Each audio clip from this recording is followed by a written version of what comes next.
오늘은 특별히 우리가 맥주 감사 주일로 지키며 예배를 드립니다. 맥주 감사 주일은 구약 성경의 맥주절에서 유래했는데요.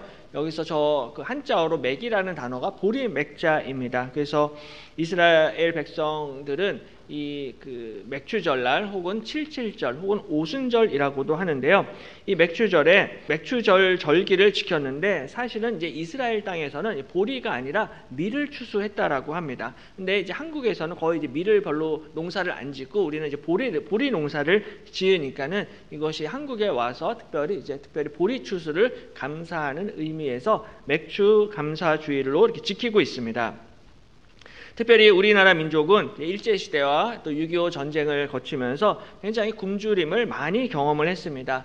지난 50년대, 60년대에는 보릿고개라고 있었습니다. 그래서 보릿고개라는 것은 이제 가을에 추수한 곡식이 다 떨어지게 되고 그리고 보리는 미처 덜 여물어서 이제 굉장히 식량 사정이 어려워진 그 시간과 기간이 있는데 그때를 또 보릿고개다라고 그렇게 불렀습니다.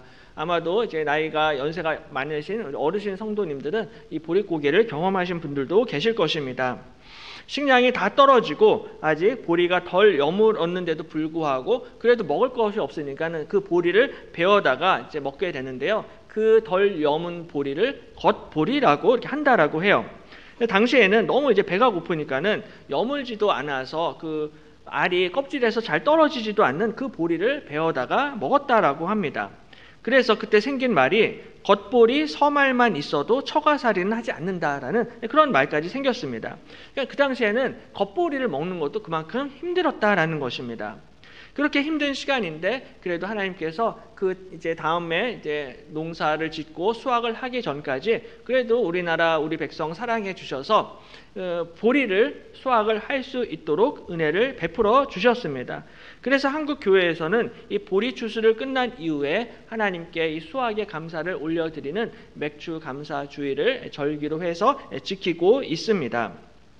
사실 오늘날은 더 이상 이제 보릿고개는 없지만은 전통적으로 교회는 7월 첫 번째 주일을 맥주 감사 주일로 지키며 또 특별히 우리 교회에서는 성찬식을 거행하면서 하나님께 감사와 찬양을 올려드리고 있습니다. 지난 상반기 6개월 동안 하나님이 우리에게 베풀어 주신 은혜를 기억하면서 이 시간 하나님을 예배할 때 하나님께 영광과 찬송을 올려드리시기를 바랍니다. 옛날 어떤 나라에 그 왕의 머리를 깎아주는 이발사가 있었습니다. 이발사가 굉장히 가난했지만은 그래도 항상 웃으면서 스마일 하면서 다녔습니다. 그러니까 하도 그렇게 웃고 다니니까는 왕이 이발사에게 하루는 불러다가 질문했습니다. 자네가 늘 행복할 수 있는 이유가 무엇인가? 라고 이렇게 물어보니까는 이발사의 대답이 간단했습니다. 예, 저는 늘 제 삶에 대해서 만족하기 때문입니다. 라고 그렇게 대답을 했습니다. 왕이 그 이야기를 듣고 왕의 신하들한테 그 말을 전해 주었습니다. 그러면서 이발사가 어떻게 저렇게 자기의 삶에 만족할 수 있는가 한번 신하들이 그 비결을 알아보라라고 명령을 했습니다. 근데 그때 옆에 있던 한 신하가 이렇게 말합니다. 왕이시여, 아마도 그 이발사는 숫자 99의 함정에 걸리지 않았기 때문일 것입니다. 만약 그 이발사에게 금화 99냥, 99냥을 한번 하사해 보십시오. 그러면 어쩌면 그 사람도 달라질 수 있습니다. 라고 그렇게 이야기를 했습니다. 왕이 그 신하의 말을 듣고서는 그 이발사를 한번 테스트해 보기로 했습니다. 그래서 그 이발사를 불러서 그동안의 노고를 이제 치하하면서 금화 99냥을 담은 주머니, 선물을 그에게 하사했습니다. 이발사가 좋아가지고 금화를 받아가지고 집에 돌아왔습니다. 집에 돌아와서는 자신의 책상 위에 이 금화를 전부 다 쏟아붓고서는 금화의 숫자를 세어보기 시작을 했습니다. 근데 아무리 여러 번 세어도 금화의 숫자가 99개인 거예요. 99냥이었습니다. 그래서 아쉬운 마음이 있었어요. 이왕 주실 거면은 왕이 100냥을 주시지 왜 99냥을 주셨을까라고 생각을 하면서 이왕 99냥을 받았으니까는 내가 100냥을 채워야겠다라는 그런 욕심이 생기기 시작을 했습니다. 욕심이 들어오니까는 그 다음부터는 인색해지기 시작을 했고요. 그 다음부터는 이제 가족들이 먹는 식사량까지 줄여가면서 어떻게든 이 금화 100냥을 채우려고 했습니다. 눈에는 핏발이 서기 시작을 했고요. 얼굴도 수척해졌습니다. 어깨도 축 처져서 힘이 없어 보였습니다. 그러다가 결국에는 이발사가 예전에 가졌던 그 행복한 마음, 감사한 마음도 다 잃어버리게 되었다라고 합니다. 그 신하의 말대로 이 99의 덫의 함정에 빠져버리게 되었던 것입니다. 이 이발사뿐만이 아니라 사실은 우리도 내가 가지고 있는 것에 감사하지 못하는 사람은 사실은 행복하기가 어렵습니다.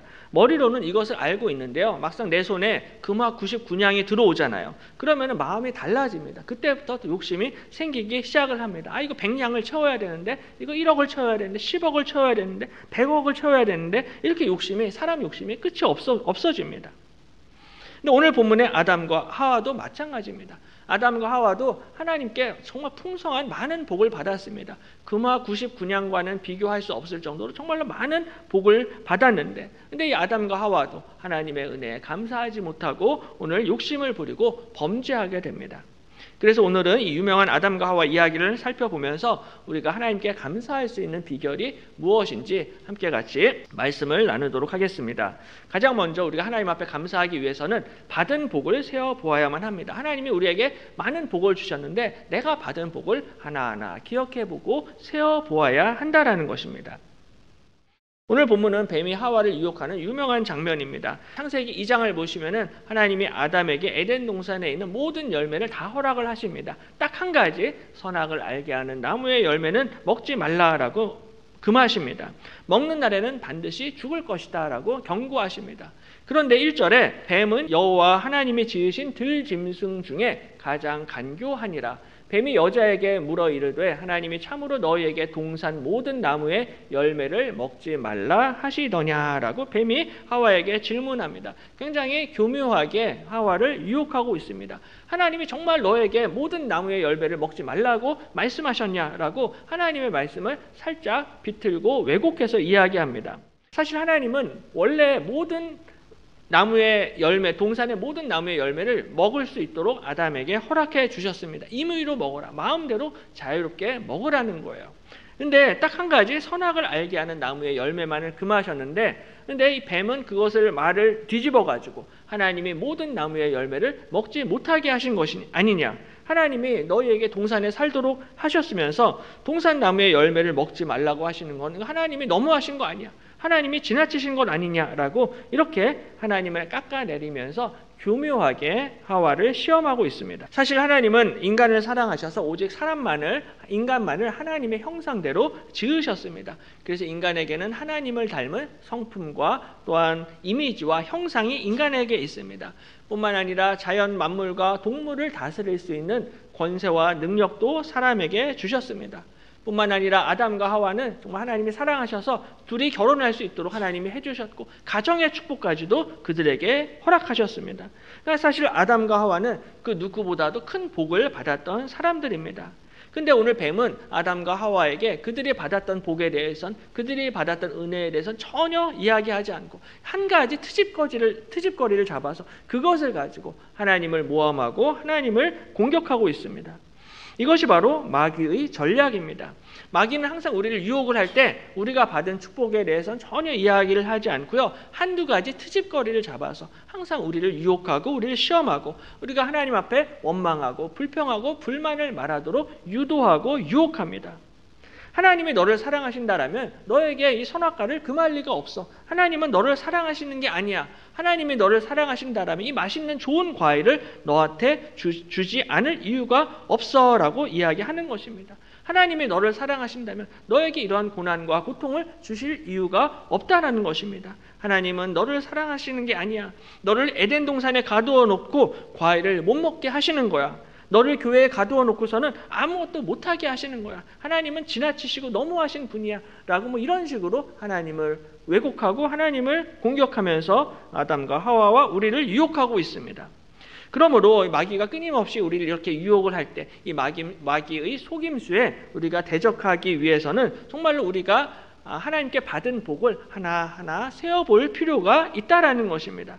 하나님이 지금까지 내 인생에, 우리 가정에, 우리 자녀들에게 베풀어 주신 복과 은혜를 하나씩 하나씩 찬찬히 기억하며 세어보며 하나님께 감사를 드려야 한다는 것입니다. 그래서 스펄전 목사님은 이런 이야기를 했습니다. 촛불을 주신 하나님께 감사하는 마음에는 전깃불을 주시고, 전깃불에 감사하는 마음에는 햇빛을 주시고, 햇빛에 감사하는 마음에는 천국의 영광의 빛을 주신다라고 말씀을 하셨습니다. 내 앞에 작은 촛불이 하나 있습니다. 정말 이 작은 촛불, 정말 예배당 불이 다 꺼졌는데도 작은 촛불을 하나 우리에게 주셨으면 그 촛불로 인하여 감사하라는 거예요. 그 작은 촛불로 인하여 감사를 드리게 되면 하나님이 이 전깃불을 주신다라는 것입니다. 또 우리에게 작은 전구 하나, 전깃불 하나를 주셨는데 이 전깃불에 감사하는 사람은 하나님이 우리에게 햇빛을 내려주신다는 것입니다. 하나님이 허락하신 이 자연의 햇빛에 감사할 수 있는 사람은 그 사람에겐 하나님이 영원한 천국의 영광의 빛을 내려주실 줄로 믿습니다. 지금까지 하나님이 나에게 베풀어 주신 은혜에 감사하는 자에게 우리 하나님은 더 풍성한 복을 내려주신다는 것입니다. 특별히 우리가 인생 가운데 환난과 시험과 고난을 당할 때 더욱더 내가 받은 복을 세어보시기를 바랍니다. 아까 우리가 찬송했던 것처럼 찬송가 429장 가사에 보면요, 세상 모든 풍파 너를 흔들어 약한 마음 낙심하게 될 때 내려주신 주의 복을 세어라, 주의 크신 복을 내가 알리라 라고 그렇게 찬양하고 있습니다. 이 세상에 많은 풍파가 있습니다. 풍파를 당하게 되면요, 우리의 마음도 약해지고요, 마음이 낙심이 됩니다. 바로 그때 내려주신 주의 복을 세어보아라, 주의 크신 복을 네가 알게 될 것이다 라고 노래하고 있습니다. 바로 이 찬송 가사처럼 하나님이 우리에게 베풀어 주신 복을 세어보고 기억하게 될 때 하나님께서 더욱더 풍성한 것으로 채워주시고 모든 낙심과 염려와 불안을 이기게 될 줄로 믿습니다. 또 한 가지 우리가 하나님 앞에 감사하기 위해서는 먼저 우리가 하나님을 신뢰해야 합니다. 하나님의 선하심, 하나님의 인자하심, 하나님의 사랑을 신뢰해야 합니다. 때로는 하나님이 내가 원하는 것을 못하게 하시고 내가 가고자 하는 길을 막으실지라도 그래도 하나님을 믿고 신뢰하고 의지하라는 것입니다. 하나님이 오늘 선악과를 금하셨는데 하나님이 아담과 하와를 싫어해서 미워해서 선악과를 금하신 것이 아니다라는 거예요. 하나님이 나를 힘들게 하시려고 내 인생을 괴롭게 하시는 것이 아니라 오히려 나를 위해서 나를 사랑하셔서 때로는 내가 원하는 재물도 주지 않으시고 나에게 때로는 건강을 뺏어가시기도 하시고 내가 원하는 것을 주지 않으시는 것이 나를 힘들게 하려고 하시는 것이 아니다라는 것입니다. 그게 아니라 오히려 하나님께서는 내가 알지 못하는 나의 유익과 나의 행복을 위해서 때로는 하나님께서 금하신다, 하나님께서 막으실 때도 있다라는 것을 우리가 하나님을 신뢰하면서 믿음으로 인정하고 입술로 고백을 해야 한다는 것입니다. 근데 오늘 하와는 하나님을 신뢰하는 일에 실패합니다. 입술로 범죄합니다. 2절에 여자가 뱀에게 말하되 동산 나무의 열매를 우리가 먹을 수 있으나 동산 중앙에 있는 나무의 열매는 하나님의 말씀에 너희는 먹지도 말고 만지지도 말라 너희가 죽을까 하노라 하셨느니라 라고 이야기합니다. 사실 하나님께서는 선악과를 금하시긴 하셨지만 만지지도 말라라고까지는 말씀을 안 하셨습니다. 그런데 하와는 먹지도 말고 만지지도 말라라고 그렇게 하나님이 이야기했다라고 하나님을 이렇게 뒤집어 씌우고 있습니다. 그러니까 하나님이 만지지도 못하게 하실 정도로 너무 가혹하신 분이시다, 지나치신 분이시다, 뱀하고 지금 똑같은 비슷한 이야기를 하고 있습니다. 하나님이 부당하시고 하나님이 가혹하시기 때문에 나는 선악과 내가 먹어도 괜찮을 것 같아, 이건 하나님 잘못이지 내 잘못이 아니야 라고 스스로를 정당화시키는 것입니다. 이것이 바로 죄의 특징입니다. 죄는 항상 스스로를 정당화시키고 자신의 죄를 합리화시킵니다. 그러니까 하나님께 문제가 있지 내 잘못이 아니다라는 거예요. 하나님이 나를 이렇게 만드신 것이지 내 잘못이 아니다, 내 잘못이 아니라 전부 다 하나님 탓으로 하나님께 책임을 떠넘기는 것이 죄인들의 습성인 것입니다. 그래서 마태복음 25장에 예수님의 그 달란트 비유를 보시면요, 5달란트 맡은 종은 열심히 일을 해서 또 5달란트를 더 남기게 됩니다. 2달란트 받은 종도 열심히 일해서 2달란트를 더 남기게 되죠. 근데 1달란트 받은 종은요, 일하지 않고 그 1달란트를 땅에 묻어둡니다. 자신이 게을러서 달란트를 땅에 묻습니다. 그럼 나중에 주인이 돌아오게 되면은 주인님 제가 땅에 달란트를 묻어서 죄송합니다라고 용서를 구해야 되는데 오히려 적반하장식으로 뻔뻔하게 이렇게 이야기합니다. 한 달란트 받았던 자는 와서 이르되 주인이여 당신은 굳은 사람이라 심지 않은 데서 거두고 해치지 않은 데서 모으는 줄을 내가 알았으므로 두려워하여 나가서 당신의 달란트를 땅에 감추어 두었었나이다 라고 이야기합니다. 내가 생각하기로 주인 당신은 정말 심지 않은 데서 거두기를 바라는 공짜를 좋아하는 사람입니다. 그래서 제가 당신이 두려워서 달란트를 땅에 숨겼습니다. 묻었습니다 라고 그렇게 이야기합니다. 그러니까 이 한 달란트 받은 종이 자신의 게으름을 보는 것이 아니라 자신이 이 한 달란트를 받은 것을 땅에 묻은 이 모든 것들을 전부 다 주인의 책임으로 전가시키고 돌려버립니다. 주인이 공짜를 좋아하는 사람이니까 당신이 날로 먹는 것을 좋아하니까는 제가 달란트를 땅에 묻었습니다라고 그렇게 이야기하는 것입니다. 그러자 그 주인이 대답하여 이르되 악하고 게으른 종아 나는 심지 않은 데서 거두고 해치지 않은 데서 모으는 줄로 내가 알았느냐 그러면 내가 마땅히 내 돈을 추리하는 자들에게나 맡겼다가 내가 돌아와서 내 원금과 이자를 받게 하였을 것이니라 라고 주인이 대답합니다. 정말로 주인이 공짜를 좋아하는 사람이다라고 생각을 했다라면 한 달란트를 은행에라도 맡겨서 예금을 해야 될 게 아니냐라는 거예요. 은행에 맡기면은 그 이자라도 받을 수가 있잖아요. 근데 이 종은 그것도 하지 않았다라는 것입니다. 그러니까 이거는 변명의 여지가 없다라는 거예요. 종이 그냥 게을렀습니다. 종이 그냥 나태했습니다. 본인이 그렇게 다 게으르고 나태해 놓고서는 나중에 주인을 향하여서 원망을 하고 불평을 하고 주인 탓으로 돌리는 것입니다. 분명히 내 잘못이고 내 죄임에도 불구하고 전부 다 하나님이 불공평하다 이런 식으로 하나님을 공격하고 하나님을 대적하는 것입니다. 바로 이것이 인간의 가장 큰 죄입니다. 하나님에 대해서 불평하고 하나님의 영광을 드러내지 않고 하나님의 영광을 가리는 것, 이것이 인간의 근본적인 죄인 것입니다. 그래서 사도 바울은 나중에 로마서 9장에서 그런즉 우리가 무슨 말을 하리요? 하나님께 불의가 있느냐? 그럴 수 없느니라 라고 말씀하고 있습니다. 하나님께 불의가 있느냐? 우리 하나님은 불의가 없으시다는 것입니다. 우리 하나님은 선하시고 의로우시고 공정하신 하나님이신 줄로 믿습니다. 우리 하나님께서 전혀 불의가 없으시고 오히려 우리에게 모든 것을 선물로 은혜로 주신 것입니다. 우리가 가지고 있고 우리가 지금 누리고 있는 이 모든 것이 하나님의 선물이고 하나님의 은혜입니다.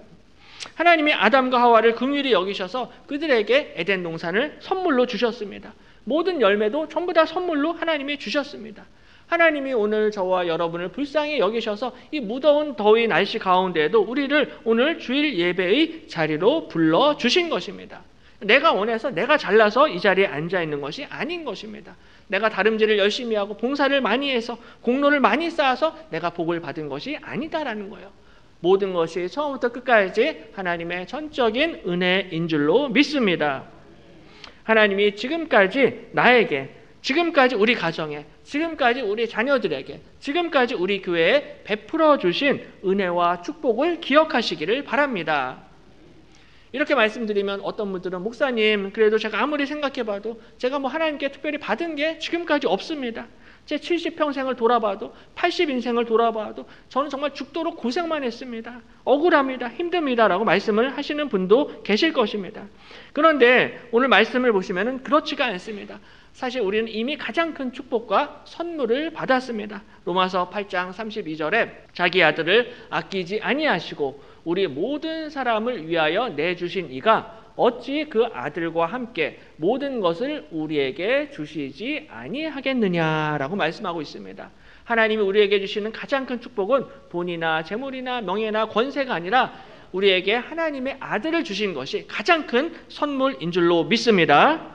하나님이 세상을 이처럼 사랑하사 독생자 예수 그리스도를 우리에게 주신 것입니다. 뿐만 아니라 우리를 사랑하셔서 그 하나님의 아들을 십자가에 못 박으셨습니다. 이보다 더 큰 축복은 없다라는 것입니다. 천만금을 준다 해도 이 축복과는 바꿀 수가 없는 것입니다. 바로 예수님의 십자가 죽으심으로 하나님의 사랑을 확증하셨습니다. 그 예수 그리스도 안에서 우리에게 모든 천만 가지 복을 우리에게 내려주신 것입니다.